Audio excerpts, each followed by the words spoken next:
Bonjour à tous et à toutes. Merci d'assister à la conférence. Vous êtes nombreux. Ça montre à quel point le sujet passionne, le sujet intéresse et à quel point ça suscite du débat. C'est tout à fait normal parce que la tranquillité publique est un droit fondamental. Nous avons tous le droit à la sûreté, c'est ce qui est inscrit notamment dans la Déclaration des droits de l'homme et du citoyen. C'est évidemment une question éminemment politique. On en parle très fréquemment à la France Insoumise de ce qu'on voudrait faire à la police nationale, quelle police on veut pour demain, pour notre 6e République et pour la société en général. Et nous avons face à nous un gouvernement qui s'entête à continuer une politique extrêmement répressive et extrêmement inefficace. Je prends un seul exemple, c'est la politique de lutte contre le trafic de cannabis. Voilà. Le ministre de l'Intérieur en a fait un de ses gros chevaux de bataille et on voit à quel point c'est une politique totalement inefficace. On met 568 millions d'euros par an pour essayer de lutter contre ce trafic-là et pourtant nous sommes en France l'endroit où on consomme le plus de cannabis en Europe. Une autre preuve d'entêtement politique, c'est la politique du chiffre qui encourage, et on le sait, ça a été très documenté, une politique raciste, notamment vis-à-vis des jeunes dans les quartiers populaires. Pourquoi ? Parce qu'on demande aux policiers et aux commissariats de faire un maximum de chiffres, un maximum d'arrestations, de délits et d'affaires classées assez rapidement, ce qui fait qu'en fin d'année, les policiers zonent dans les quartiers populaires, essayent de contrôler très généralement les mêmes profils, les personnes noires ou arabes, pour essayer de trouver soit une personne sans papier, soit quelqu'un avec une barrette de shit, et eux, ça leur fait, voilà, quelqu'un qu'on a trouvé, c'est résolu immédiatement, et ça leur fait du chiffre. Bon, ça provoque évidemment du contrôle aux faciès, et nous avions, et Éric Coquerel ici présent, avait déposé un projet de loi pour lutter contre ce phénomène. On observe aussi à côté de ça une montée en puissance des polices municipales qui créent aussi d'autres enjeux. Le premier, c'est que les citoyens payent en réalité 2 fois leur sécurité, une fois pour la police nationale et une autre fois pour la police municipale. On a des polices municipales qui sont de plus en plus armées, notamment avec des 9 mm ou des tasers. Et nous avons une puissante fracture territoriale puisqu'il y a une grande inégalité entre les communes assez riches qui peuvent se payer beaucoup de policiers municipaux et les communes un peu plus précaires qui doivent compter sur des collectifs très réduits. Mais Ali Rabet, le maire de Trappes, va nous en parler. Bref, nous l'avons dit plusieurs fois qu'il était temps d'avoir un vrai débat sur la question de la tranquillité publique et spécifiquement dans les quartiers populaires. Pour ça, on a la chance d'avoir plusieurs intervenants. Je commence à ma gauche par Laetitia, qui est du collectif des familles de victimes à Marseille, qui va nous parler du combat qui est mené et des propositions que le collectif porte pour essayer de mettre fin à ce phénomène. Tu nous rappelleras malheureusement le triste chiffre de décès à Marseille. Encore à gauche, nous avons Éric Coquerel, le député de la première circonscription de Seine-Saint-Denis, qui a notamment porté une loi sur la légalisation du cannabis, on y reviendra. Et nous avons à ma droite Ali Rabet, le maire de Trappes, qui nous parlera de la question de la police municipale. En cours de route, on sera rejoint par Sophia Lamry, qui est une sociologue et qui nous parlera spécifiquement de la question de la violence, notamment dans les milieux d'adolescents. Pour commencer, cher Ali, je voudrais te soumettre la proposition qu'on fait pour la police municipale. Nous, à la France Insoumise, à l'Union Populaire, nous souhaitons renationaliser les effectifs de policiers municipaux. Que penses-tu de ça ?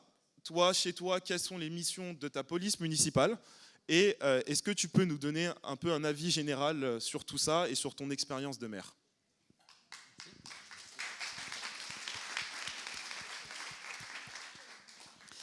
Merci Landry, merci à toi pour l'invitation et pour avoir organisé cet atelier.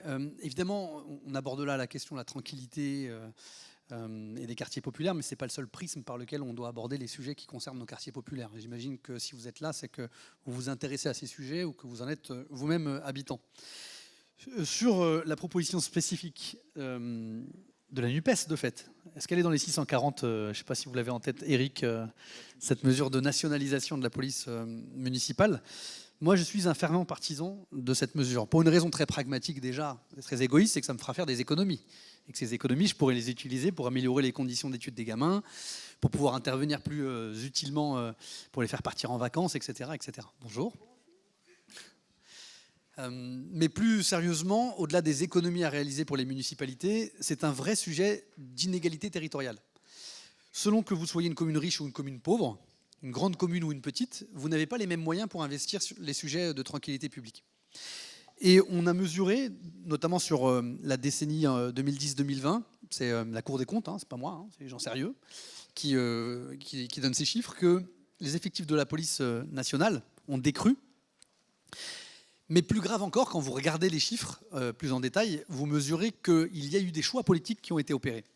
Et ces choix politiques ont consisté, notamment quand il y a eu des augmentations d'effectifs ces dernières années, à les concentrer sur le maintien de l'ordre, qui a vu ses effectifs croître de 12% entre 2010 et 2020, c'est-à-dire sur ceux qui sécurisent nos manifestations, qui encadrent les mouvements sociaux, etc. Et on a vu en revanche les effectifs de voie publique, donc les équipages police nationale que vous croisez dans les rues, diminuer d'autant, de 10% à peu près dans la même décennie. C'est-à-dire qu'il y a un vrai choix politique. Et on peut le comprendre de la part d'Emmanuel Macron, qui a vécu la crise des Gilets jaunes, qui a vécu une situation qu'il a considérée comme pré-révolutionnaire, qu'à un moment donné, le pouvoir se crispe et cherche avant tout à se protéger et mettre plus de bleu à Matignon et à l'Élysée pour protéger les enceintes. Je caricature en disant ça, mais vous comprenez l'état d'esprit. Que dans nos rues, dans les villes de province, de région, dans nos villes de banlieue, pour permettre de garantir la tranquillité publique pour le Français moyen, le Français lambda, ou pour lutter contre les trafics en tout genre et la criminalité qu'ils génèrent. Donc ça, c'est la réalité. La population a cru, les effectifs de police ont décru légèrement d'1% sur la décennie, et en pratique, c'est moins le taux d'engagement de la police nationale sur le terrain qui décroît. Quelle est la conséquence immédiate? Parce que la population a besoin de tranquillité publique, elle a besoin de protection.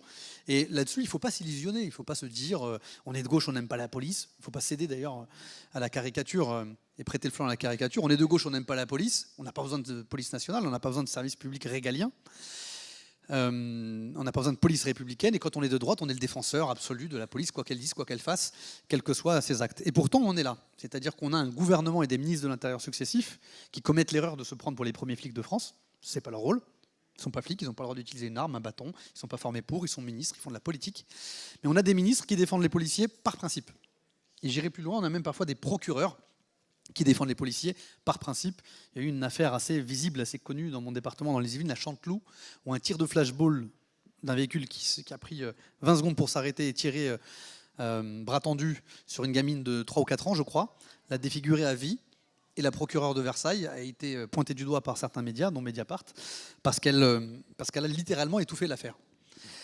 Donc la conséquence très concrète de cette baisse des effectifs de police républicaine dans nos rues, dans la voie publique, d'augmentation des effectifs dédiés à la lutte contre les mouvements, les manifestations sociales, etc. L'augmentation de 35% de la police des étrangers et du transport aérien. Ouais. Vous voyez les priorités dans l'affectation des effectifs de la police nationale. À partir du moment où la population continue à exprimer, notamment auprès de ses élus locaux, les élus accessibles, un souhait de voir sa tranquillité publique garantie, eh bien, nous, les élus, nous prenons une pression maximale pour développer les effectifs de police municipale. Non seulement les développer, mais leur demander d'assumer les missions de la police nationale. Alors moi, c'est très concret. Je suis maire, officier de police judiciaire, donc. Je constate parfois des délits sous mes yeux. Je me raconte une anecdote près de la gare. Un jour, je suis avec une de mes adjointes. Un type totalement alcoolisé tient une bouteille de vodka vide et menace de la fracasser sur la tête d'un pauvre type qui passe par là. Et moment extrêmement tendu. J'appelle moi-même le 17. Je décline ma qualité de maire. Je suis sûr qu'Éric a déjà vécu ça en tant que député. Comme toujours, on enregistre les demandes et on vous envoie une patrouille quand il y aura une patrouille. 50 minutes pour proposer l'intervention de la patrouille. J'ai bien dit proposer. Entre-temps, on est intervenu à quelques-uns, on a réussi à éviter le drame, on a réussi à sortir le pauvre type qui risquait de se faire casser la tête, et l'alcoolique a continué sa route, peut-être qu'il est tombé sur une autre victime un peu plus loin, mais moi j'ai dû quitter les lieux. J'ai été appelé 50 minutes après, j'étais loin de là, par la police pour me proposer, si j'étais toujours au contact, d'envoyer une patrouille. Ça, c'est la conséquence concrète des mesures dont je parle, et au moins 2 décennies de fragilisation de la police républicaine dans ses effectifs. Alors, quand on est maire, même si on a des convictions bien ancrées et qu'on pense qu'il faut une police républicaine et que c'est une compétence régalienne de l'État, eh bien on cède à la pression populaire, à la demande des habitants, et on développe les effectifs de police municipale. C'est le cas dans ma ville, où il n'y avait quasiment pas de policiers et où j'ai augmenté les effectifs. Je reviendrai sur la crise évidemment du recrutement. Eh bien vous avez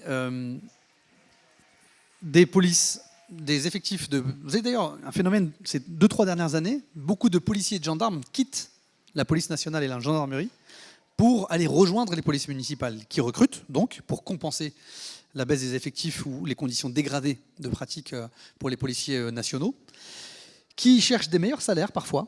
C'est paradoxal, mais les mairies arrivent à mieux payer leurs policiers nationaux, leurs policiers municipaux que certains policiers nationaux, et qui cherchent également des conditions d'exercice parfois plus apaisées avec la population, où on est moins dans jouer aux gendarmes et aux voleurs ou à la chasse aux Indiens. Donc voilà, nous développons des compétences que nous n'avons pas assumées, et vous êtes confrontés, quand vous avez des convictions comme la mienne, qui considère que la police nationale devrait faire du contact habitant, de la pacification, qu'elle devrait faire de la médiation auprès du grand public, des commerçants, etc. Eh bien, vous êtes confrontés à la nécessité de mobiliser vos agents à minuit, d'aller potentiellement intervenir plus rapidement que la police nationale sur des terrains de violence ou de trafic. Parce que la population appelle le poste de police municipale et attend de lui ce qu'elle n'attend plus de la police nationale. Dans tous les cas, c'est le maire qui est considéré comme le comptable des difficultés liées à la tranquillité publique dans sa ville. Et le réflexe des habitants n'est pas de mettre en cause Gérald Darmanin, ministre de l'Intérieur. Donc on est dans une situation prise dans un étau quand on est élu local qui rend particulièrement inconfortable notre mission. Et de ce point de vue, la mesure, pour te répondre très directement, qui consiste à dire concentrons les effectifs disponibles et les moyens actuellement déployés par les municipalités pour les constituer au sein d'une police républicaine de proximité nationale, opérée nationalement, payée par l'État et déployée sur les territoires de façon équitable avec des missions uniformes et un niveau de formation uniforme, c'est une nécessité absolue qui soulagera bien des maires, et je vous le dis, des maires de droite comme de gauche. Des maires de droite comme de gauche. Parce que les maires de droite, j'ai une ville voisine qui est à peu près la même taille que Trappes, la ville de Poissy, plus de 50 effectifs équivalent temps plein de policiers nationaux dans cette ville. C'est irrationnel. Et le fait de municipaliser la police et de déconcentrer les missions de police nationale vers les polices municipales, eh bien, c'est le risque avéré, réel dans certaines communes, c'est le cas dans mon territoire, dans des communes voisines, de constituer des milices au service d'un maire qui en use et en abuse selon des règles qui ne sont pas toujours ni démocratiques, ni pour servir l'intérêt général. Merci beaucoup.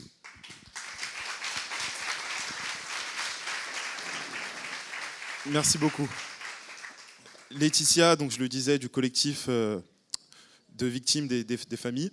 Est-ce que tu peux nous raconter un peu l'histoire de ce collectif, pourquoi l'avoir créé, quels étaient les besoins à Marseille? Est-ce que tu peux nous donner ton avis sur la situation tant marseillaise qu'à l'échelle nationale, mais également les propositions que vous portez pour essayer de mettre fin à cette spirale de violence? Bonjour à toutes, bonjour à tous. Donc effectivement, je m'appelle Laetitia, je fais partie du collectif des familles de victimes à Marseille. Donc nous, notre collectif, il a été créé il y a à peu près 1 an et demi, parce que toutes les femmes à majorité, parce qu'il y a beaucoup de femmes dans notre collectif, ont perdu un proche. Pour mon cas, c'était mon neveu. J'ai perdu un petit de 14 ans qui est mort en août 2021. Il a été assassiné en bas de mon quartier. Il a été pris dans une guerre de territoire qui ne le concernait pas, mais il en est décédé comme beaucoup d'autres à Marseille. Donc à partir de là, donc, toutes ces femmes, il y a des mamans, des tatas, des nièces, des cousines, des grands-mères.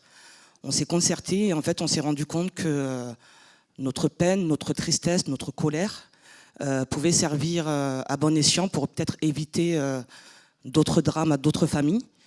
Parce qu'on sait très bien que nous, ça ne les fera pas revenir, hein, quoi qu'on puisse faire. On s'est rendu compte qu'il y avait beaucoup de failles au niveau judiciaire.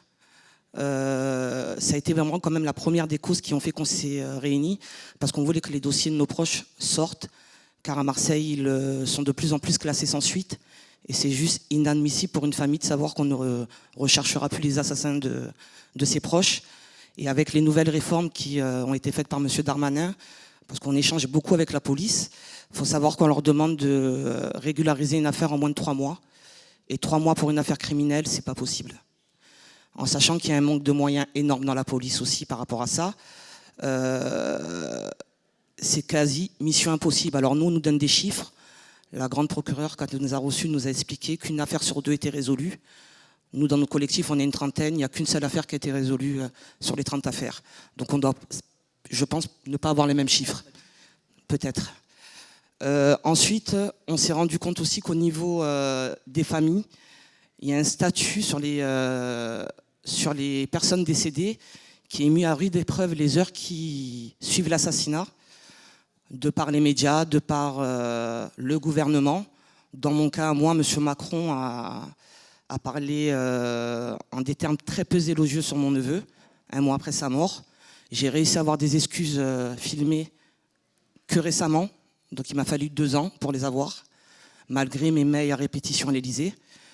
Donc il faut savoir que quand une personne décède dans un assassinat dit règlement de compte, même si c'est un terme que je n'aime pas employer, le statut de victime n'est pas du tout fait parce qu'on met ces personnes dans une catégorie qui les lie directement au stup, qu'elles soient collatérales ou pas collatérales. On va mettre en évidence leur passif judiciaire, mais vraiment dans les heures qui suivent. Donc nous, on essaye de faire comprendre que, quel que soit le passif de la victime, quelle que soit son ethnie, sa religion, une victime est une victime. Le droit de tuer en France n'est pas légal. Donc à partir de ça, on n'a pas à juger une victime ainsi que les familles. Parce que beaucoup de familles n'osent pas parler, elles ont peur des représailles, elles ont peur d'être jugées. Donc c'est pour ça qu'on n'en voit pas beaucoup apparaître dans les médias, hein, tout simplement. Il faut savoir que quand on le fait aussi, nous sommes menacés. Personnellement, j'ai déjà été menacé de mort, ainsi que mes enfants. Et c'est un quotidien. À l'heure d'aujourd'hui, à Marseille, on a battu encore le triste record de l'année dernière. On est au mois d'août. On avoisine les 40 décès liés à des assassinats. Il y en a eu 33 l'année dernière, qui avaient déjà été battus par rapport à 2016. Donc c'est une hécatombe. Là, je vous parle, hier soir, il y a eu encore 3 fusillades. Un petit de 17 ans est décédé. Avant-hier, un petit de 14 ans, dont le pronostic vital est engagé, a été touché aussi. Et 2 autres jeunes qui ont été plus légèrement blessés. Donc c'est vraiment un quotidien, c'est toutes les semaines. Des fois, ça arrive tous les jours. Voilà, on nous appelle tous les jours. C'est devenu banal. Et c'est ce qui nous fait peur à nous, parce que dans nos quartiers populaires, vous parlez à des petits jeunes, même de 8, 9, 10 ans, hein, ils connaissent tous une ou plusieurs personnes qui sont décédées, et pour eux, c'est normal. Moi, j'ai 42 ans, quand j'en avais 10, je connaissais personne qui avait été tuée. Et pourtant, j'ai vécu 25 ans dans les quartiers nord. Je ne suis parti que dernièrement par rapport à la mort du petit. Donc, toute cette banalisation, elle n'est pas normale. Donc, on essaye, nous, au niveau du collectif, de faire de la prévention. Et comme j'expliquais à la préfète de police, la prévention, elle ne doit pas se faire dans les collèges parce que dès la maternelle, ils sont au courant.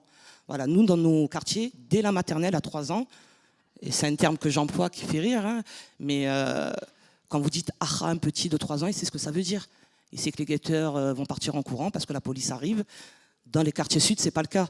Donc même sur ça, quand on nous dit qu'il n'y a pas de zone de non-droit, je ne suis pas d'accord. Nous, dans nos quartiers, on a des checkpoints, on se fait fouiller, on se fait frapper pour entrer dans nos quartiers où on habite. Donc oui, il y a une différence, qu'on veuille ou pas le dire.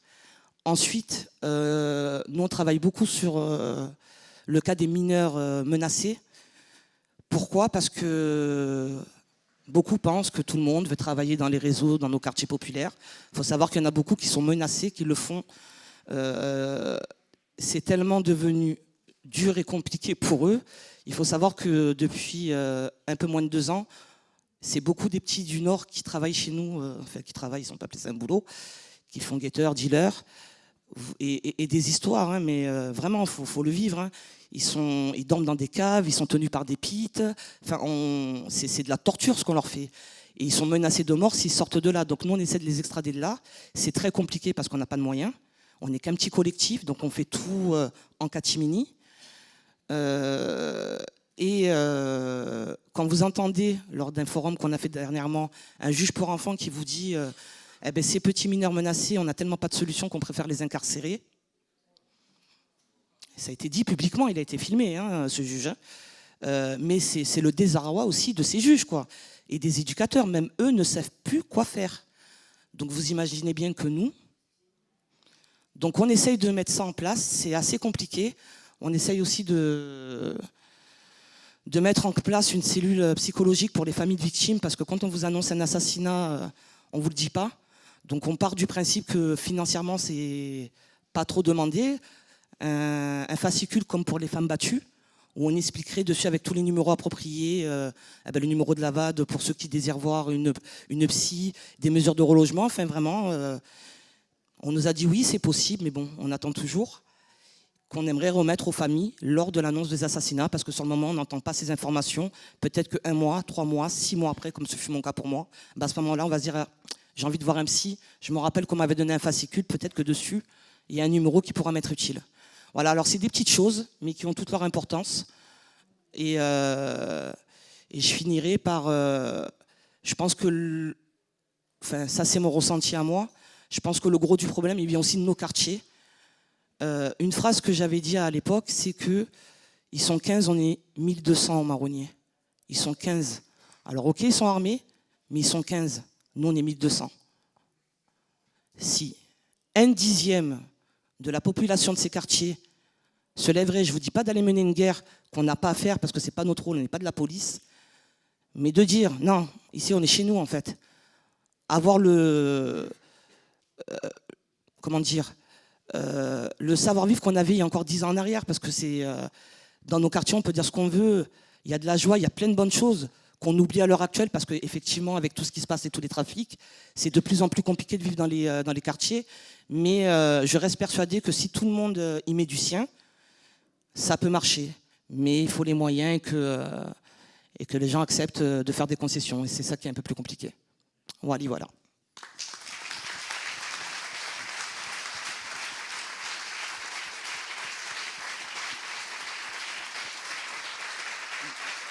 Merci beaucoup. Je vais passer la parole à Sophia. Est-ce que tu peux déjà te présenter, parce que je l'ai fait que succinctement. Est-ce que tu peux nous partager les analyses que tu fais à partir de ton travail et également, pareil, les propositions que tu souhaites soumettre au débat?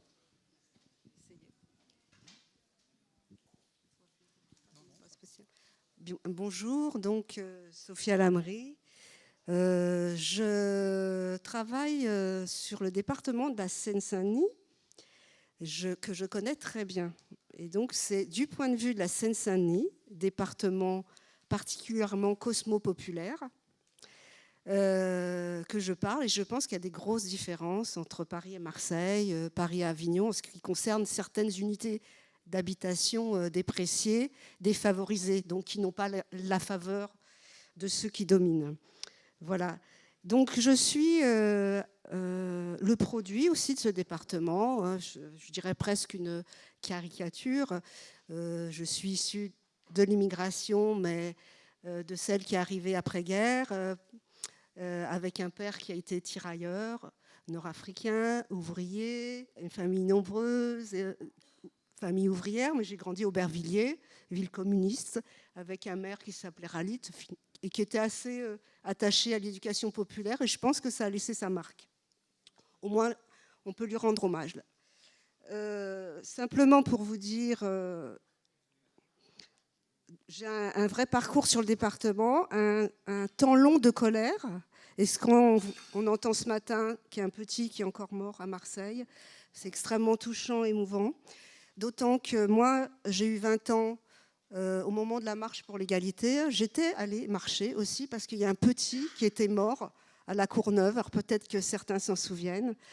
Un tout petit aussi, 9 ans. Voilà. Et donc, ce qui est triste à dire avec mon âge, c'est que rien de neuf sous le soleil. Voilà. J'ai vu dans les années 70 des gens de ma famille qui étaient poursuivis par des mecs à la tête rasée, tout simplement parce qu'ils étaient arabes.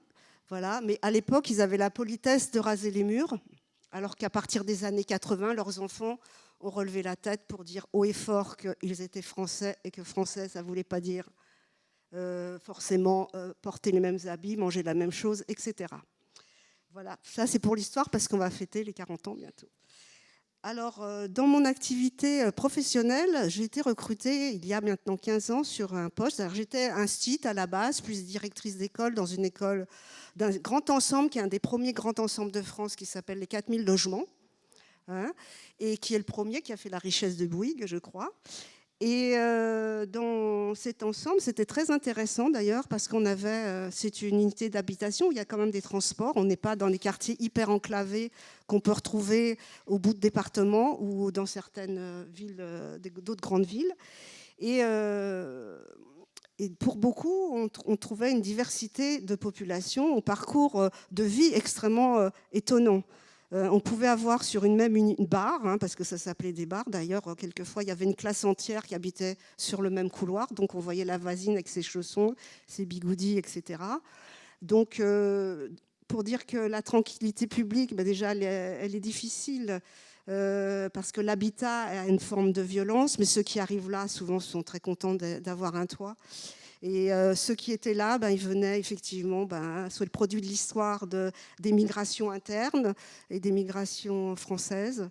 Et donc, on pouvait à la fois retrouver effectivement une femme qu'on pouvait arriver avec sa tenue traditionnelle, par exemple du Mali, mais qui avait été instite dans son pays.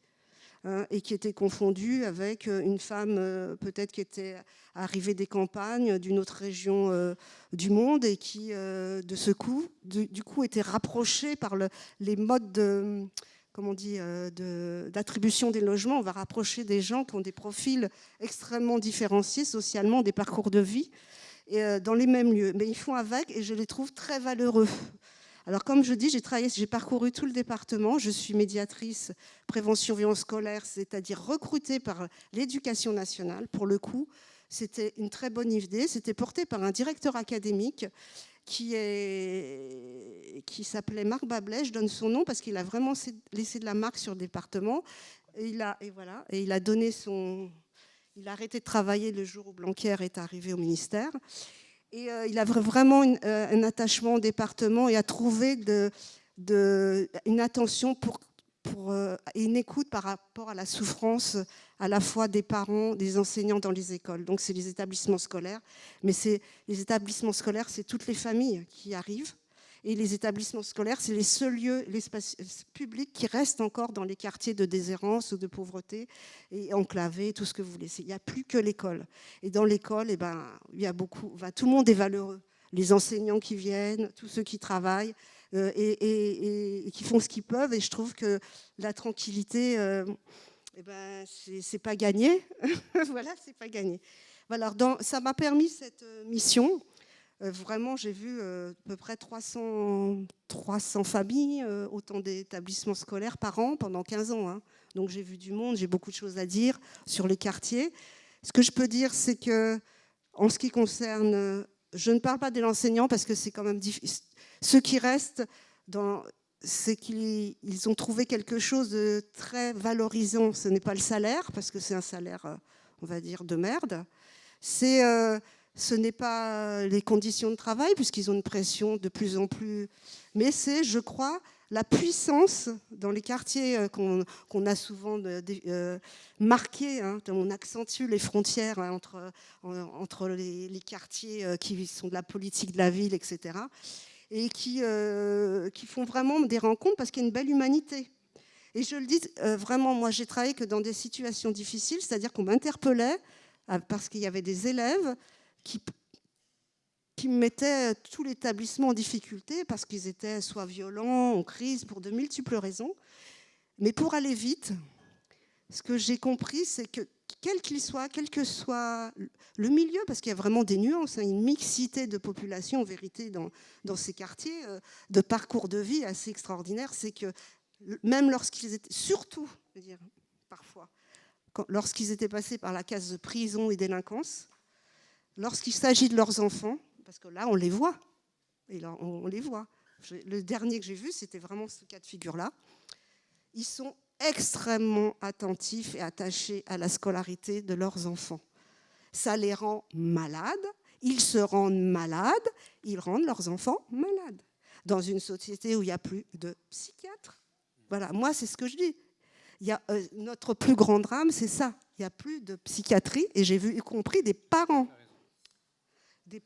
qui avaient besoin d'aide psychiatrice. Et leur force, c'est que lorsque un établissement scolaire commence à les inviter à venir à des réunions, parce que vraiment, on a vraiment des élèves qui ne vont pas bien, on sait bien qu'ils ne vont pas bien à l'extérieur de l'école, dans le quartier, parce qu'on a beaucoup de liens. Hein. Il y a quand même un maillage en Seine-Saint-Denis et un partenariat avec les villes, la police, la justice, etc. À l'école aussi, on va voir se déployer parfois tout ce mal-être, hein, puisque l'école est obligatoire jusqu'à 16 ans. Donc on a quand même beaucoup de jeunes, enfin 90%. On voit la société à travers l'école et les établissements scolaires. Donc lorsqu'on a un jeune qui ne va pas bien, donc je ne parle que de ces jeunes qui ne vont pas bien, parce que je suis à l'Observatoire des violences scolaires, il y a des RICS aussi, de quartier, mais je pense que c'est des choses dont on a beaucoup plus parlé. Il y a des règlements de compte sur les trafics de drogue, où on a eu, par exemple, dans des écoles maternelles, la BAC traversée pour courir après un jeune au milieu de la cour, traverser les dortoirs parfois. Enfin, on vit des trucs, et je trouve que les populations, moi, je les trouve merveilleuses, de patience.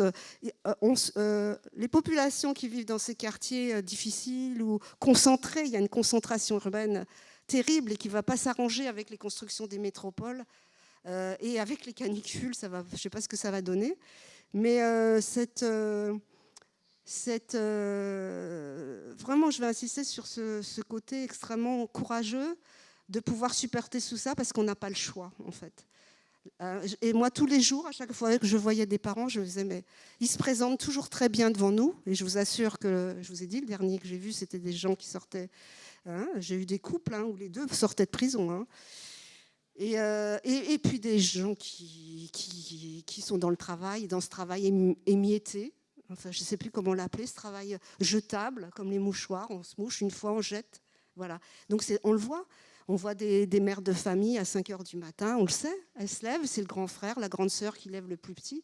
Après, c'est vrai qu'on a des enseignants qui arrivent, par exemple à Saint-Denis, ils arrivent de la province parce que... Voilà, ils se retrouvent là, ils ne comprennent rien, ils ne savent plus où ils habitent. Ils habitaient dans les campagnes et d'un seul coup, ils arrivent, je ne sais pas, dans une cité de Saint-Denis, alors qu'il y a des choses très bien à Saint-Denis, ils sont complètement perdus, ils ne comprennent pas les gens qu'ils ont en face du tout, ça fait beaucoup de peine. Donc il y a des conflits partout et tout le temps. Les conflits qu'on a à l'école, dans les établissements, ils vont se répercuter, ils existent partout. Aussi sur le chemin de l'école. On a des parents qui se disputent devant l'école, qui se battent devant l'école. Voilà. Et donc, toute cette vie, cette cohabitation, elle est extrêmement difficile. Moi-même, j'ai habité 20 ans à Stein dans un logement social. Etc. Ah oui, il fallait juste présenter. Oui, alors pour aller... Oui, merci. Alors pour la conclusion, parce que je peux parler de beaucoup de choses évidemment, pour la conclusion, pour moi, j'aimerais bien... ça fait tellement longtemps que le constat est le même, que moi je me dis bon, à part, oui, il n'y a qu'une chose qui s'aggrave pour moi, c'est les questions de métropolisation, et ça est très inquiétant, je trouve. C'est que la seule utopie que je peux avoir, le seul espoir, c'est que moi, je me suis retrouvée comme enseignante, seule avec 2 enfants, et la seule possibilité d'habitat, c'était dans le logement social le plus déclassé. Mais ce qui m'a permis quand même de pouvoir préserver aussi mes enfants, hein, parce que ce n'était pas facile, hein, les ascenseurs, vous connaissez tout ça, hein, c'est d'avoir un revenu fixe. J'étais fonctionnaire. Je savais que tous les mois, j'avais un revenu qui tombait, ce qui m'a permis d'avoir, et du temps, puisque j'étais enseignante aussi à la base. Donc du temps, j'avais un réseau de connaissances et un salaire à la qualification à vie. Voilà, pour dire que je ne vois pas d'autre issue que de donner un salaire citoyen, puisque les jeunes...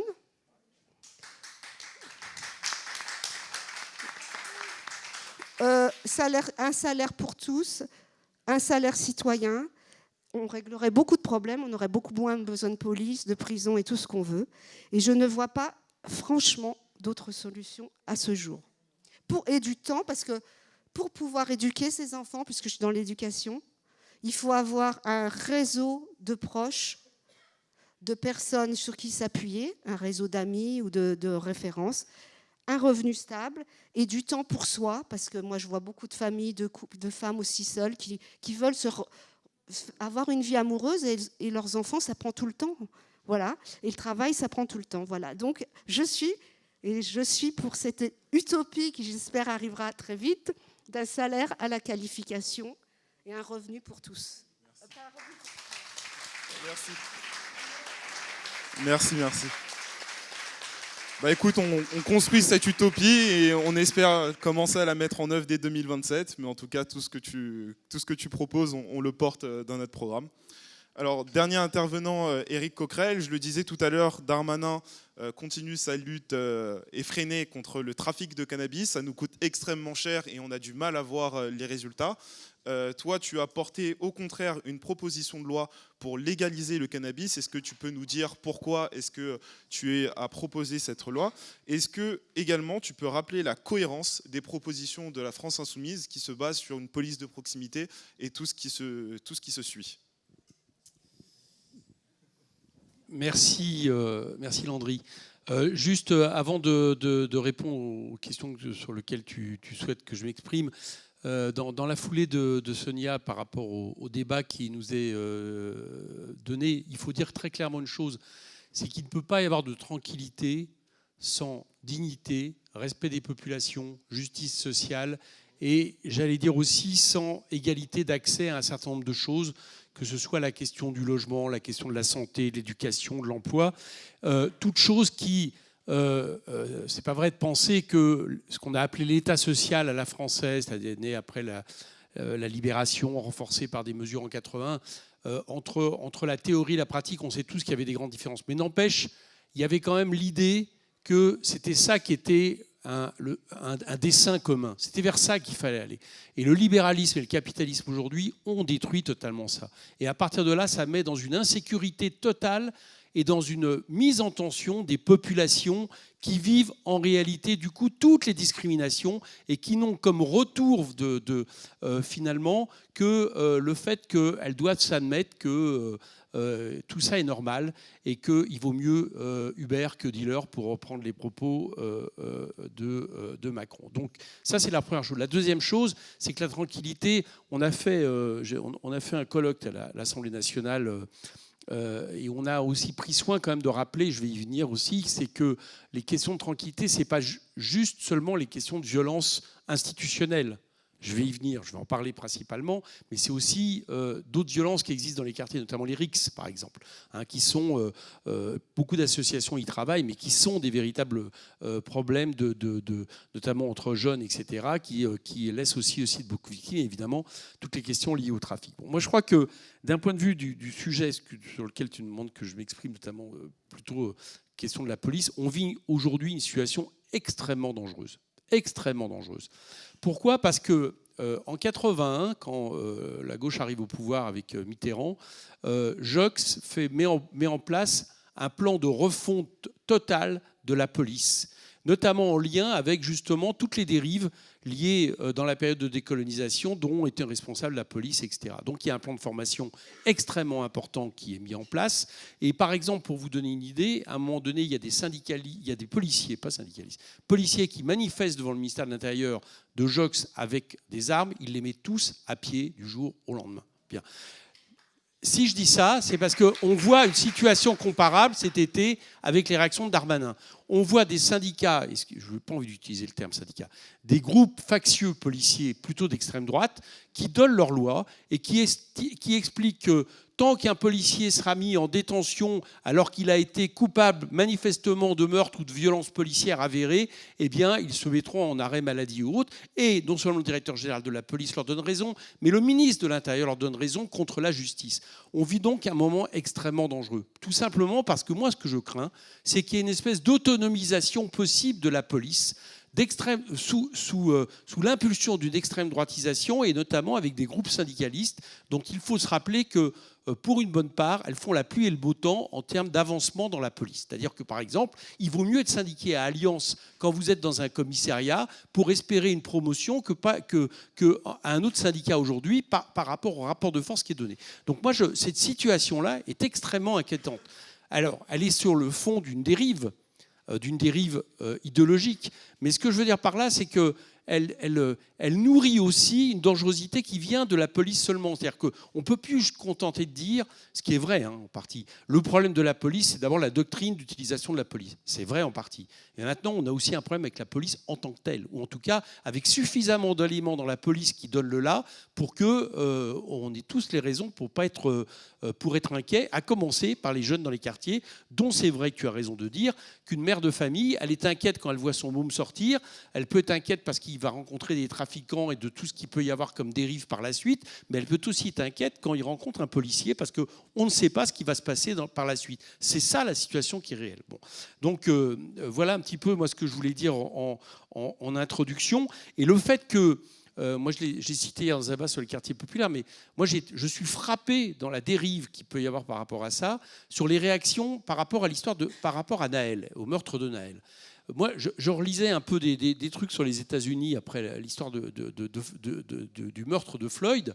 Aux États-Unis, n'empêche, où on nous dit sans arrêt, il faut mettre en exemple l'universalisme français par rapport à ce qui se passe aux États-Unis.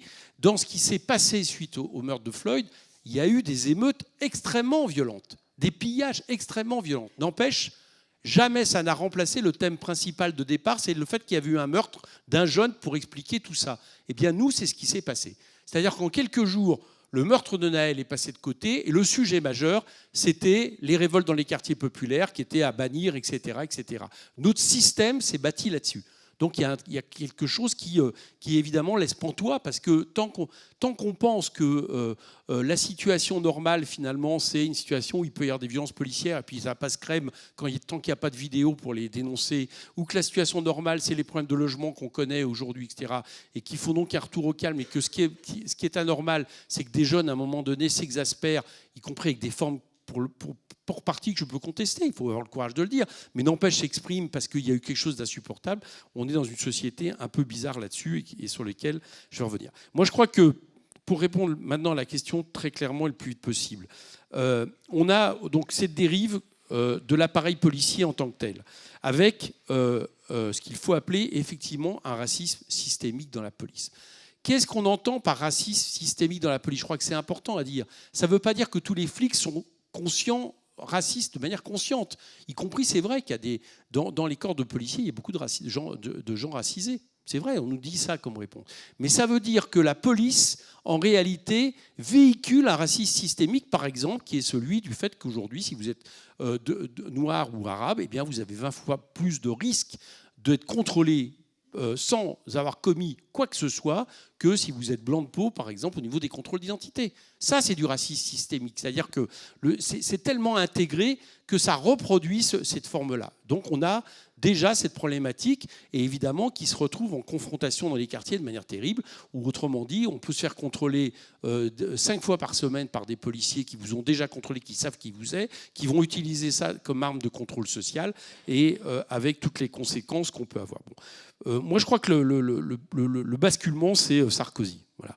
C'est-à-dire ce fameux, alors je ne sais plus si c'est 2002-2003, je me trompe à chaque fois, c'est pas grave, où vous savez, Sarkozy qui vient à Toulouse et qui dit à des flics, votre travail, c'est pas de jouer au rugby avec les jeunes. Voilà.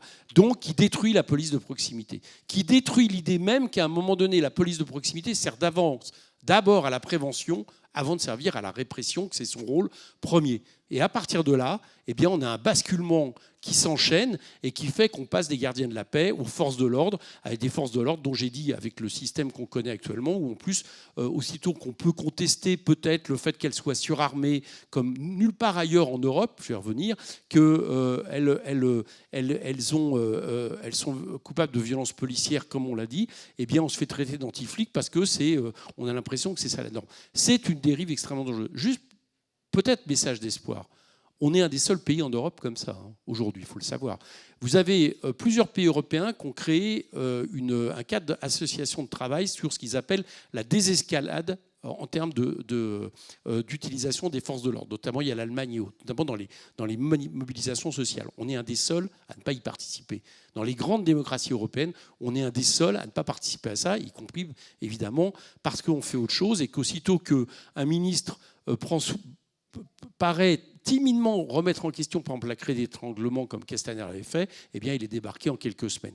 Donc on est dans une situation où ailleurs en Europe, ça ne se passe pas comme ça. Enfin, pas dans tous les pays européens en tout cas. Voilà, ça c'est un peu un message d'espoir sur ce qu'il faut faire. Alors, moi, je crois que pour faire évoluer tout ça, la première chose, c'est de se dire que d'abord, il ne faut plus que la police soit dans de nombreux quartiers le seul service public auquel est accès la population.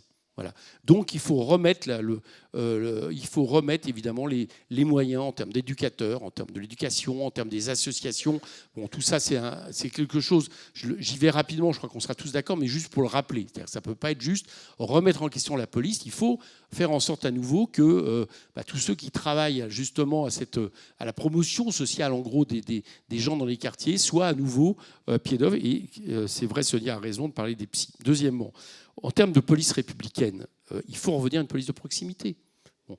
Alors, fort heureusement, il y a quand même des syndicats de flics qui le demandent. SGPFO, avec lequel je suis en désaccord sur plein de choses, continue à dire qu'il faut le retour à une police de proximité. C'est quoi un retour de police de proximité? Et qui ne peut pas être, pour les raisons que Ali a expliquées, la police municipale. Parce que dans leur plan de sécurité, c'est ce qu'ils veulent faire. Ils disent la police de proximité, maintenant c'est la police municipale, avec toutes les dérives que tu as dit, et puis d'inégalité de moyens de chaque municipalité.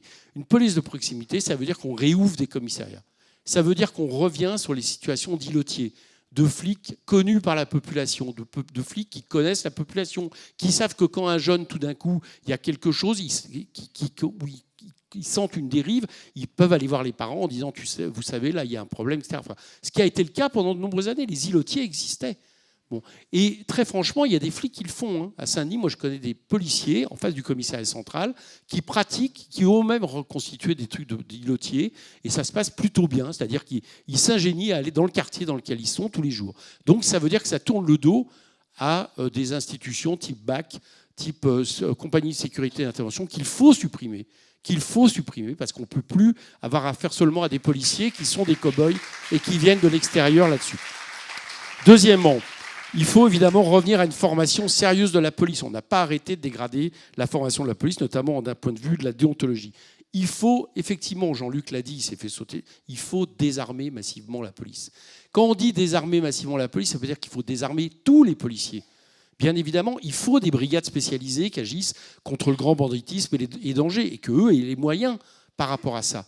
Mais à côté de ça, la police de proximité dont j'ai parlé, elle n'a pas besoin, et je reprends là le terme du secrétaire national de SGPFO, je fais exprès un peu de le faire pour le taquiner un peu, parce qu'on est souvent en cours d'âme, il explique qu'il faut plus que des policiers aient à être équipés en porte-avions pour aller dans les quartiers. Je suis d'accord. Et donc ça veut dire que la police de proximité n'a pas besoin d'être équipée avec notamment des armes létales, type flashball, etc. etc. Donc, formation, désarmement, police de proximité, embauche massive d'OPJ.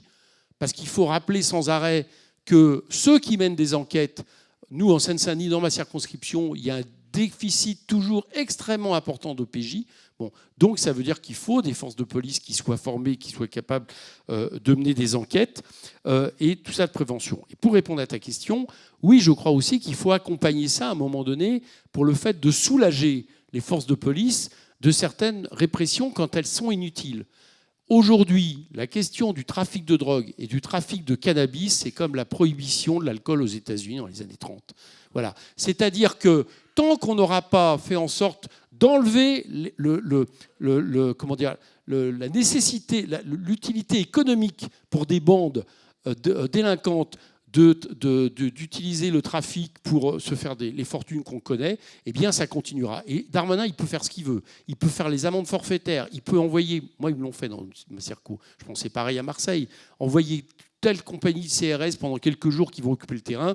Dès le lendemain, quand c'est fermé, les trafiquants, ils ont repris possession des cités avec tout le problème qui sont derrière.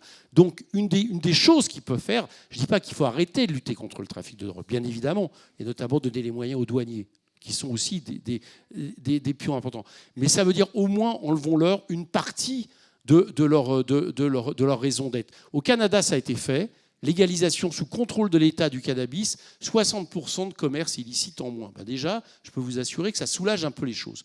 Donc pour des raisons de santé publique, Je rappelle que le cannabis en France est le plus dangereux en Europe. Hein.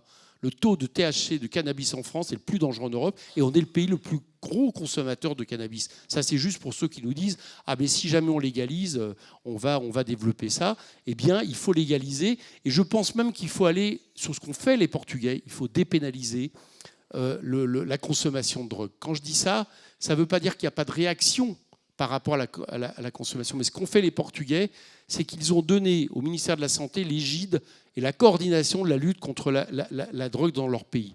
Quand vous êtes au Portugal, que vous êtes pris avec un certain nombre de grammes de produits qui montrent que vous n'êtes pas un trafiquant, mais que vous l'avez pour votre consommation, eh bien, vous passez devant une commission probatoire, mais de la santé, qui vous demande de faire telle ou telle chose pour essayer de lutter contre telle ou telle addiction.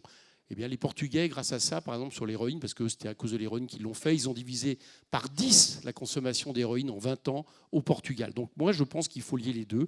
Légalisation du cannabis sous contrôle de l'État, dépénalisation de l'usage des drogues, mettre les moyens, notamment en termes EPJ, police de proximité, justement pour faire face au trafic de drogue, qui va continuer évidemment à sévir dans les quartiers, mais en donnant les moyens réellement de cibler. Et déjà, on aura peut-être accompli quelques progrès. Je termine juste une chose. Pour avoir une police républicaine, il faut avoir des policiers républicains. Voilà. Ce qui veut dire moi, je ne crois pas la politique qu'on mettra en place là, de refonte totale de la police. Il y a une partie des policiers actuels qui ne pourront pas y être. Ça me semble évident. Et il faut avoir le courage de le dire. Voilà, merci.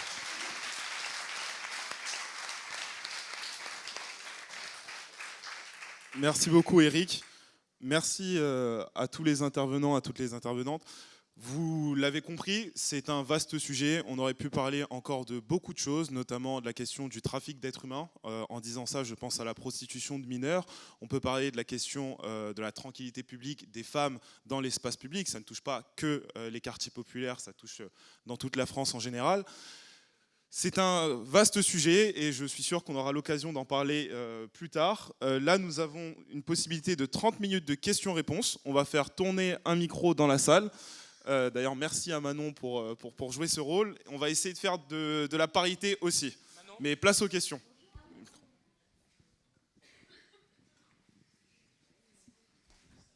Alors, Landry, c'est avec qui je donne, hein. C'est moi qui choisis. Ah non, je choisis. Bon, alors, je vais alterner homme-femme. Hein. On va se faire des séries de 3 questions. Bonjour, merci pour vos éditions, démonstrations et interventions.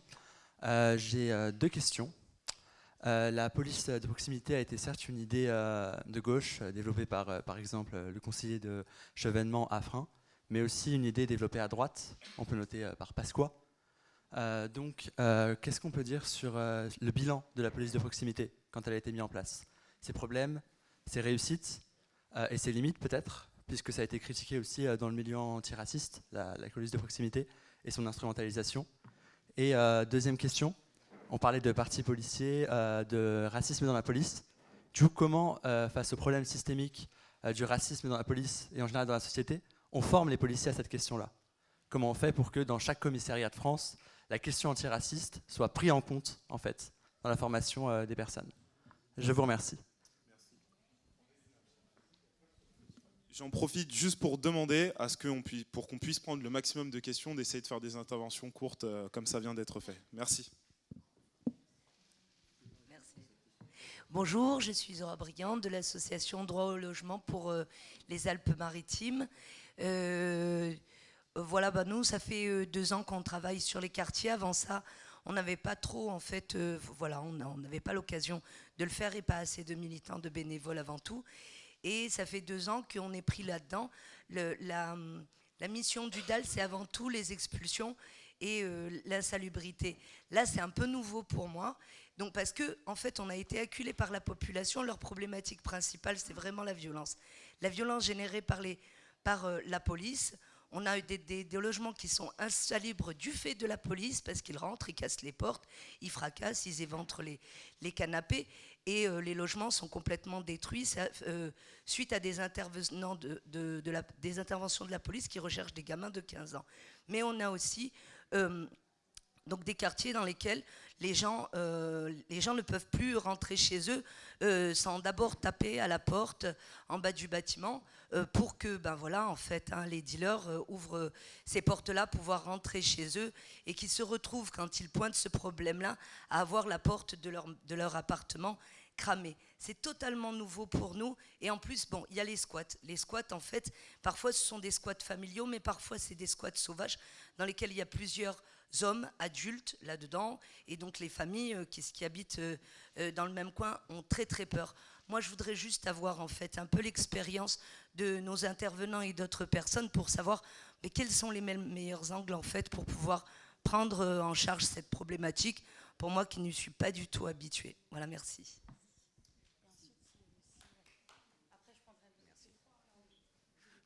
Oui, bonjour. Donc Jimmy Levaché. Donc moi, je vais interpeller plus particulièrement Ali en tant qu'élu local, puisque donc je suis conseiller municipal moi d'opposition à Valence. Et Valence qui a fait parler de lui, en fait, comme d'autres communes ces derniers temps, par rapport aux tueries, de règlement de compte qu'on a eu dans les quartiers. Et on présente en fait le thème de l'atelier, c'est la tranquillité dans les quartiers publics. On présente souvent et on présente beaucoup dans l'atelier en fait en termes de répression, d'analyse de la police, etc. Moi, j'aimerais avoir tes positions et les démarches que tu as mises en place, les initiatives que tu as mises en place pour impliquer, on va dire, les citoyens dans le bien vivre, parce que la tranquillité passe aussi par le bien vivre au sein des quartiers populaires, et pour éviter en fait toute forme d'instrumentalisation, parce que nous on déplore pour le coup que notre maire Nicolas Daragon, qui est un proche de Laurent Wauquiez, dès qu'il y a le moindre incident, en fait l'instrumentalise politiquement, et notamment à l'approche des élections, pour justement en faire son fonds de commerce. Et on a eu assisté à quoi? On a assisté, nous, récemment, on a des habitants qui essayent de monter des associations, de travailler entre elles, etc. Et qu'est-ce qui ressort? Ça ressort dans la presse que tout de suite, ça devient des frères musulmans du jour au lendemain, alors que c'est des gens que nous, on connaît depuis 30 ans, qu'on ne connaît pas particulièrement bien. Et en fait, tout de suite, des gens qui essayent de tirer, on va dire, la population et de créer des initiatives citoyennes, et ben en fait, on les instrumentalise et on les radicalise, en fait.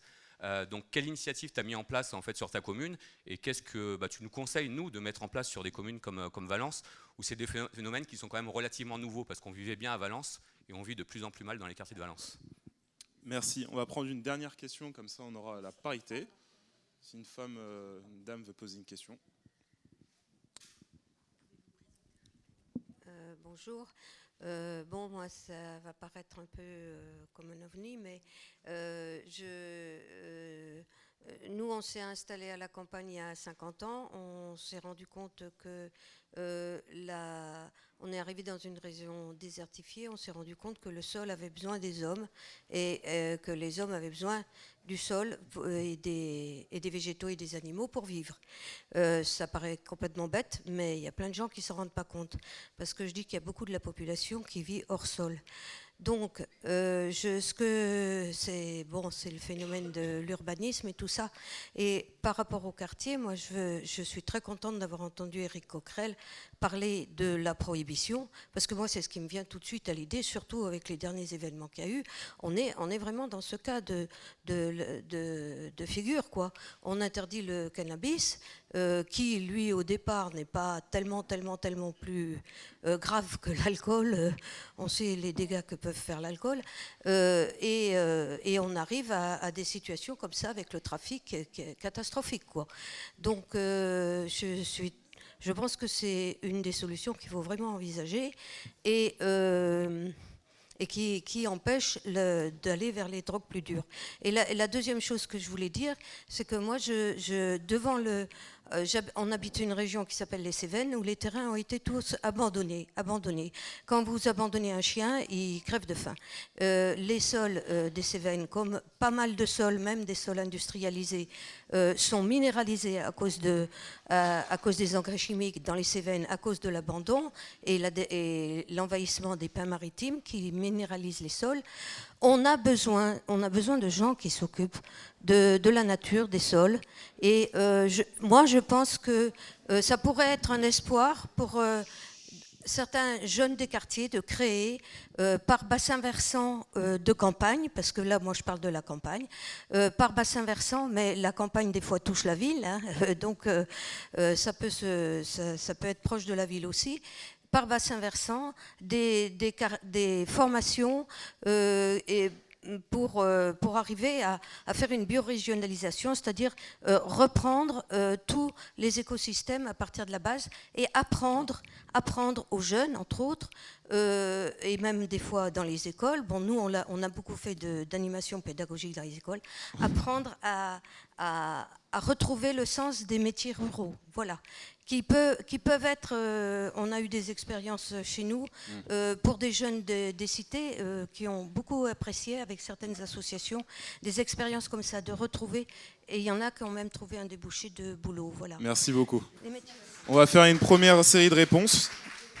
Est-ce que quelqu'un souhaite commencer?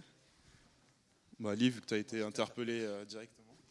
Est-ce qu'on peut se dire 2-3 minutes par réponse? Bon, alors il faut aller très vite.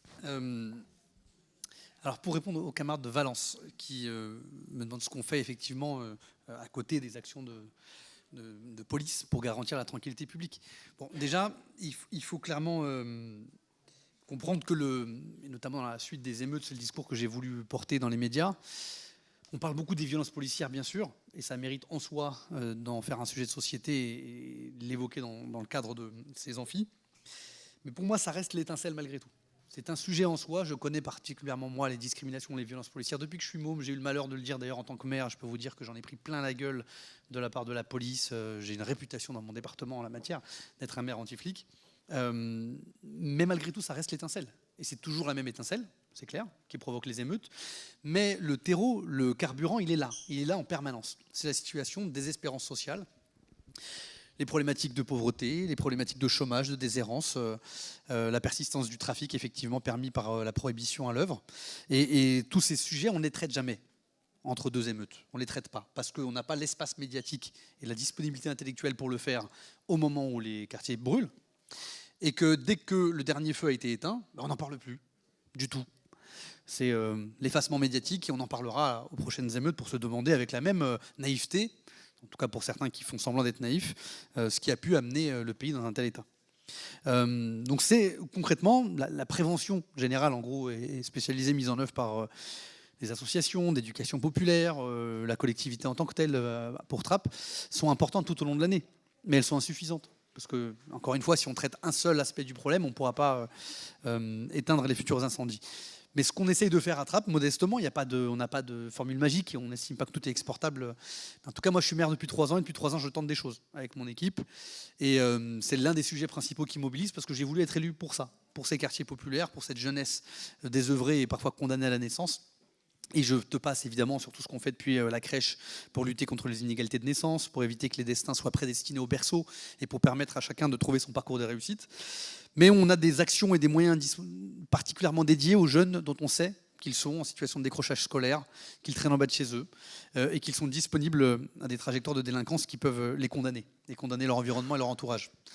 On a une équipe de médiation, par exemple, chez nous, qui, en termes d'effectifs, est aussi forte que la police municipale actuellement. Donc on ne considère pas que le travail de tranquillité publique repose sur des policiers armés en tenue, plus, fussent-ils municipaux, plus que sur des médiateurs qui sont en civil, qui circulent, qui tournent, qui connaissent le public et qui font un travail d'îlotage, comme ont pu le faire les policiers de proximité quand ils étaient considérés comme des îlotiers avec des petits commissariats ou des petites antennes de proximité. J'en avais un dans mon quartier quand j'étais môme. Un de mes premiers combats aussi a consisté à me battre, à interpeller le président de droite de mon département pour lui dire que dans une ville comme Trappes, ne pas avoir d'équipe d'éducateurs spécialisés, d'éducateurs de rue, c'est totalement impensable et irresponsable. Alors pour le coup, il m'a suivi. Il m'a assez rapidement, quelques mois après, débloqué des moyens. On a une équipe de prévention spécialisée avec une dizaine d'effectifs qui quadrille le terrain, qui travaille en coordination avec les médiateurs et qui fait ce travail très particulier sur lequel je ne m'étendrai pas, d'éducation spécialisée, d'accompagnement des jeunes dans des trajectoires de marginalisation. Après, il y a des choses sur lesquelles on travaille, sur lesquelles on réfléchit, parce que moi, j'échange énormément avec les habitants. Je suis un habitant parmi les habitants, je ne cesse de leur dire. Moi, je suis un enfant des quartiers populaires, un enfant d'immigrés, un enfant d'ouvriers. J'ai grandi en HLM. J'ai eu dans ma cage d'escalier des dealers qui tenaient la cage d'escalier. On a galéré à quelques-uns, comme tu le disais tout à l'heure. On est plus nombreux numériquement, mais finalement, ceux qui se bougent, ceux qui vont dans la cage d'escalier, ceux qui vont en contact sont relativement isolés. Donc, on travaille en ce moment, par exemple, avec mon directeur de cabinet qui est là, avec des collectifs qui se constituent, avec lesquels on travaille et qu'on veut équiper, outiller pour qu'ils puissent se mobiliser durablement. Pas uniquement à l'occasion d'une crise épidermique. On a eu une fusillade à Trappes il y a il y a maintenant 2-3 mois, avec un des jeunes hommes, plusieurs blessés, 4 blessés, dans des rixes interquartiers, comme on en connaît un peu partout. Malheureusement, à Trappes, ça a déjà fait un mort, il y a 8 ans, un jeune gamin de 13 ans qui s'est pris une balle perdue, avec lequel j'étais en séjour 15 jours avant, et qui est mort d'une balle perdue reçue en plein thorax. Bien là, on a failli avoir une récidive de la même situation. On a eu une fusillade qui a touché 4 personnes, dont un gravement blessé au thorax, qui sort à peine, ces derniers jours, ces dernières semaines, de l'état dans lequel il était, dans le coma profond. Il y a eu une prise de conscience, comme c'est souvent le cas, au terme d'une fusillade, et les habitants ont voulu s'organiser. Alors, le boulot d'une mairie dans ces cas-là, c'est de leur tendre la main, de leur ouvrir les portes, de travailler avec eux. On a organisé un collectif pour la paix dans nos quartiers, on a organisé un grand rassemblement, on était plus de 300.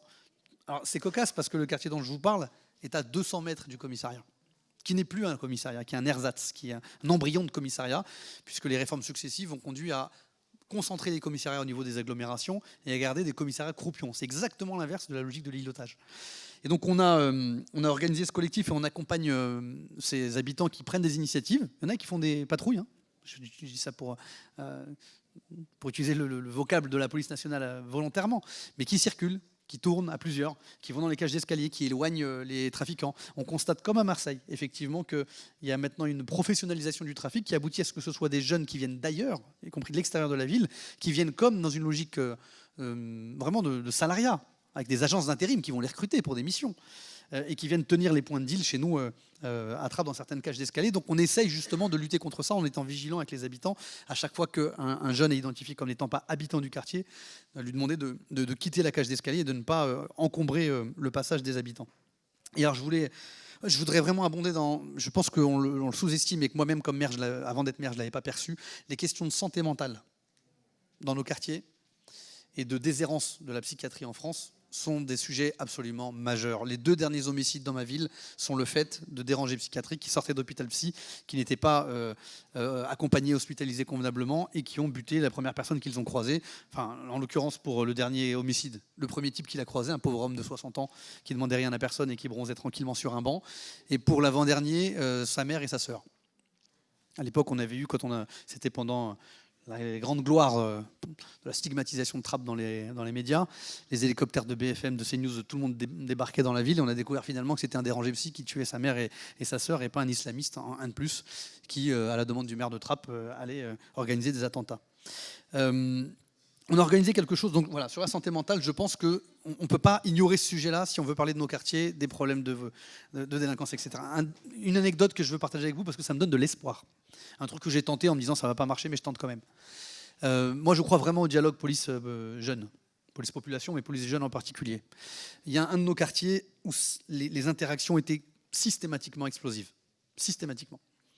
Où le degré de détestation est vraiment très profond, très ancré et réciproque. Moi, je parle beaucoup avec la jeunesse de ce quartier et j'ai beaucoup entendu leurs doléances et leurs plaintes. Je n'étais absolument pas surpris des émeutes et de ce qui les a enclenchées dans ma ville. Eh bien, j'ai dit aux jeunes, et mes médiateurs, les collaborateurs, etc., sont allés beaucoup au contact des jeunes. On leur a dit, est-ce que vous êtes prêts à organiser une rencontre avec des policiers, avec le commissaire de police? Et j'ai dit la même chose au commissaire de police. Personne n'était motivé. Le commissaire me disait, c'est pas possible, on va se faire insulter, pas question, etc. Et les jeunes, parler avec un policier, c'est impensable, etc. On s'est acharné, on n'a pas laissé tomber. Et on a organisé cette première rencontre. Alors on a pris franchement 5 mois pour l'organiser, parce qu'on a balisé le terrain, on a dû vraiment cravacher pour réussir à monter ce truc-là. J'y suis allé moi-même, évidemment.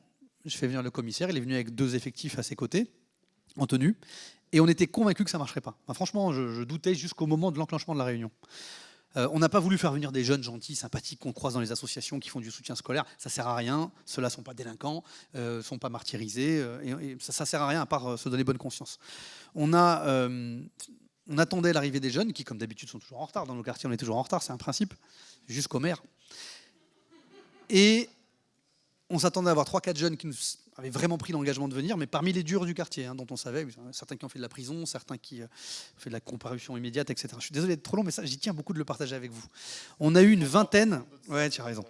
On a eu une vingtaine de jeunes qui sont venus, et vraiment les durs de chez durs du quartier, ceux qui tirent au mortier sur les flics, ceux qui les caillassent. Il y en avait un, d'ailleurs, le commissaire l'a montré du doigt, il lui dit, toi, tu as été en comparution immédiate parce que tu as jeté un tronc d'arbre, sur un policier en moto, pour vous dire un peu la faune qui était là ce jour-là.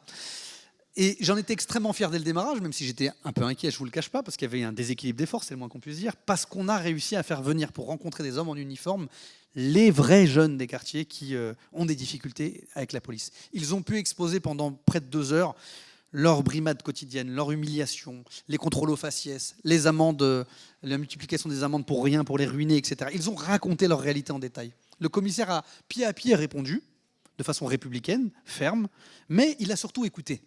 Et le fait d'être écouté a changé radicalement l'atmosphère, juste parce qu'il écoutait. Il n'a pas cédé, il n'a pas reconnu les violences policières, c'est un vocable qu'ils ne peuvent pas entendre. Il n'a pas remis en cause ses collègues. Mais on a parlé ensuite, lui et moi. Et il a pu entendre un certain nombre de choses et contribuer, dans les messages passés à ses collègues, à apaiser la situation. 2 semaines après, il intervenait dans le même quartier, dans un contexte très tendu. Il avait 50 policiers en réserve parce qu'il craignait que ça parte en vrille suite à son intervention. Ce sont les jeunes qui étaient présents ce jour-là qui ont calmé tout le monde en disant « on le connaît, il nous respecte ». Je tiens juste à dire ça parce qu'il y a un peu d'espoir. Je suis vraiment désolé. Bien sûr. Moi, je voudrais répondre à la dame qui a pris la parole tout à l'heure. Alors, moi, je parle de Marseille, je ne connais pas les autres villes, mais je sais que nous, à Marseille, avant, on avait des hommes qu'on appelait les grands frères, qui étaient respectés dans les quartiers, que tout le monde écoutait. Et c'est ce qui manque actuellement maintenant. Et ces personnes-là arrivaient toujours à débloquer des situations dites tendues, comme vous l'expliquez, les squatteurs, les dealers, parce qu'ils étaient très respectés. Après, nous, à Marseille, il n'y a plus rien dans les quartiers. Il y a même les pompiers, ils ont du mal à rentrer. Il n'y a vraiment plus rien. Donc c'est vrai que je rejoins un peu ce qu'a dit le maire. À part 2-3 éducateurs qui ont plus de 20 ans d'expérience derrière eux, il n'y a qu'eux qui peuvent rentrer. Et les jeunes, de par le respect, parce qu'ils savent que leurs grands frères à eux les connaissaient, ne vont pas les agresser. Donc je pense qu'il faut peut-être essayer, vous, là où vous habitez, de trouver des personnes comme ça qui se font entendre, sans aller dans la violence, juste en dialoguant. Et après, les associations et collectives. Nous, on n'a plus que ça. Parce que le 3/4 des associations qui interviennent, elles sont dans les quartiers depuis X années. Donc pareillement, c'est des mamans qui ont un certain âge. Donc du coup, ça refroidit un peu les jeunes à leur parler mal. Parce que les mamans, souvent, connaissent leur maman. Donc peut-être trouver des personnes comme ça de terrain, en fait. Ah, c'est un peu plus compliqué alors. Hein. Ouais.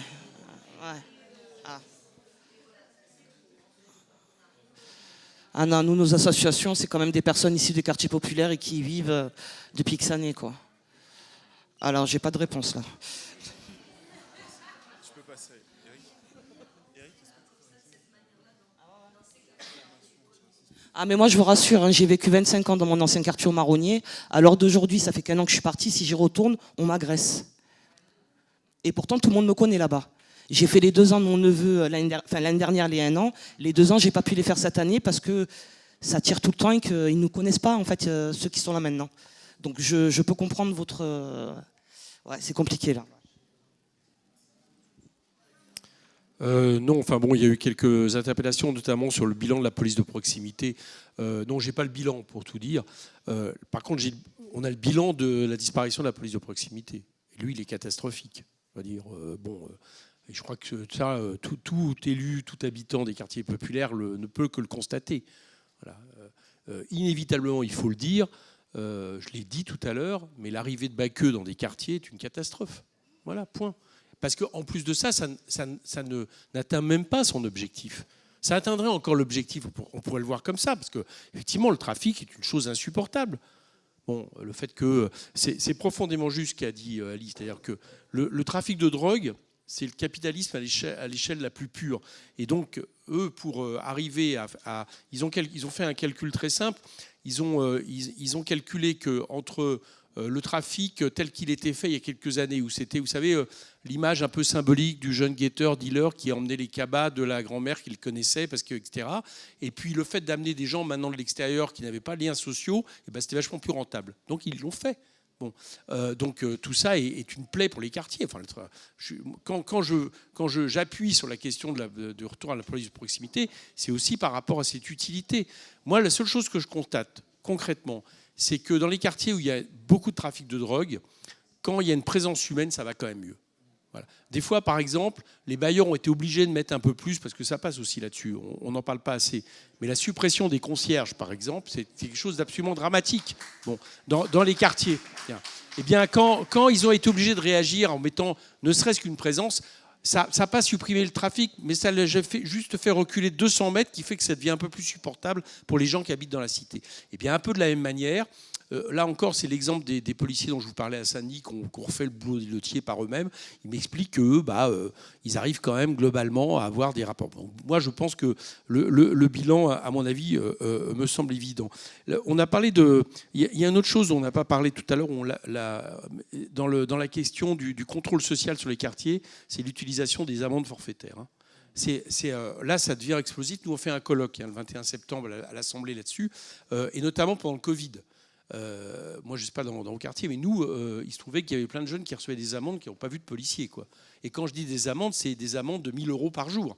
C'est-à-dire une succession d'amendes. L'utilisation des amendes par rapport à des jeunes, et donc des familles, elle est devenue une véritable arme de contrôle social.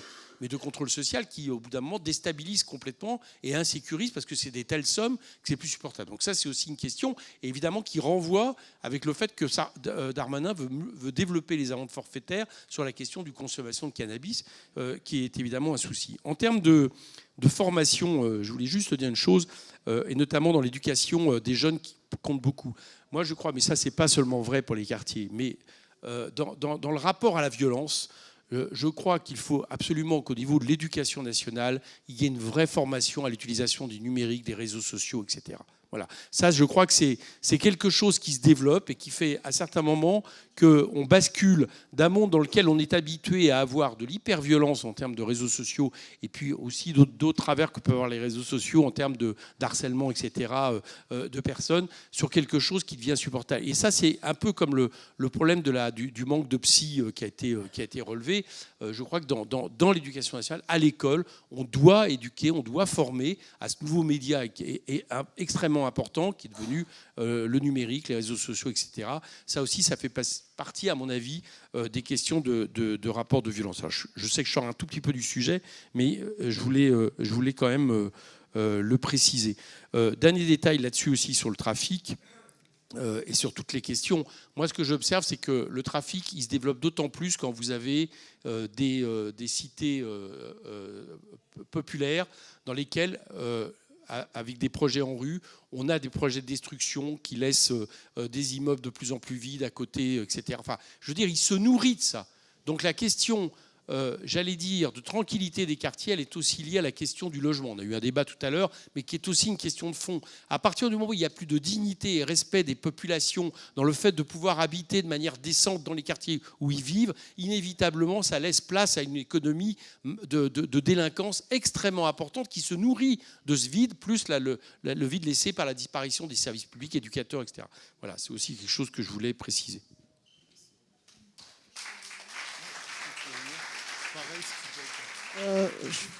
Je vais prendre la parole. J'ai un point de vue, on va dire, plus sociologique aussi. Bien, on est dans des sociétés où on est traversé par de la violence et qui est ressentie différemment selon sa personne, son histoire, etc. Pour rester aussi dans le réel, parce que j'ai beaucoup travaillé dans mon département, il y a aussi une majorité de population qui vit dans les quartiers un peu relégués, comme on dit, beaucoup de personnes qui font des choses tous les jours tout à fait ordinaires et qui rêvent de choses tout à fait ordinaires et qui sont quand même la majorité. Et qu'est-ce qui fait que cela se soit retiré de la place publique, de l'espace public, lieu de tous les conflits. Le voisinage aussi, c'est un lieu de conflit. C'est aussi, effectivement, depuis les années 80, je crois que c'est le tournant des années 80, un repli dans l'espace domestique, parce que la peur s'est installée, parce que la peur, c'est du commerce aussi, le marché de la peur, ça existe, et que la ville telle qu'elle se construit, elle invite au repli, elle est hostile. C'est une ville hostile. Moi, ce que j'ai pu repérer, il y a certaines villes, alors pour le coup, j'ai travaillé à la Courneuve, ils ont détruit quelques bars et ils ont eu finalement, c'est la finesse de remettre simplement des bancs, comme on l'a dit, et de mettre la médiathèque, hyper belle médiathèque, en plein milieu de la cité. Voilà. Et bien ça permet aux populations de circuler, parce que les populations, elles circulent. Il y a la majorité de la démographie d'un grand ensemble, c'est des moins de 40 ans ou des gens très pauvres, c'est-à-dire des personnes très âgées. La violence, l'incivilité, elle se joue aussi dans ces rapprochements de catégories d'âge au même endroit, au même moment. Et ça, c'est une violence aussi. C'est comment les populations sont arrivées, par quelle logique elles sont arrivées. Après, elles sont là. Elles sont là et tous les jours, il y a des gens qui se lèvent ou qui ne se lèvent plus parce qu'ils n'ont plus de boulot. La dépression chez les hommes, à partir de 50 ans, dans les milieux modestes, elle est très forte quand il n'y a plus de travail parce que le travail, c'est la valeur travail, etc. Mais il y a les suicides des jeunes dont on ne parle pas. Chez les garçons, notamment, les adolescents. Donc ça aussi, il y a quelque chose qu'on doit aussi traiter. Donc moi, je crois beaucoup, parce que j'ai vu beaucoup de monde. On a parlé tout à l'heure des métiers multiples qui s'appellent médiateurs. Alors moi, j'ai une conception de la médiation qui diffère de ce qui se met en place un peu partout, parce qu'on voit bien que les médiateurs de ville, ils remplacent un peu les îlotiers, vous l'avez dit, ils font du travail excellent. Moi, je pense beaucoup au fait qu'on a tous une égale intelligence et que ceux qui habitent dans des ensembles dépréciés, stigmatisés, etc., c'est comme vous et moi. Ils pensent, ils font la politique, ils raisonnent, il faut les entendre aussi.